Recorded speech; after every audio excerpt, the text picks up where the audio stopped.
Je fais partie d'une famille assez modeste et finalement, comme je suis la dernière de la famille, tous les autres ont fait des études.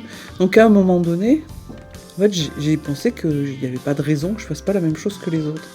Alors moi, j'avais des parents qui étaient relativement instruits, hein, mais qui étaient effectivement modestes, qui n'étaient pas professeurs, enfin voilà. Et puis alors du coup, ma mère, elle pensait deux choses, c'est qu'elle aurait un fils ingénieur et une fille infirmière. J'ai jamais vraiment voulu être infirmière.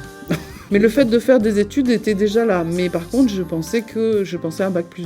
Donc je le voyais jusque-là. Et j'avais un prof qui était d'origine grecque et qui, tous les dimanches matins, pendant un certain nombre de mois, en fait, il m'a donné des cours de maths gratuitement. Il trouvait que j'avais un potentiel et ça l'embêtait en fait que je perde ce potentiel. Quelqu'un avait confiance en moi. Et les années 80, c'est là que justement, j'ai l'impression qu'à ce moment-là, on était vraiment dans une mouvance où les femmes, on les poussait. Et donc le fait de travailler, ça voulait dire aussi qu'il y avait les champs des possibles, c'était pas que des métiers pour femmes, c'était des métiers techniques. Il y avait que ma mère, mais parce que ma mère, elle avait cette représentation.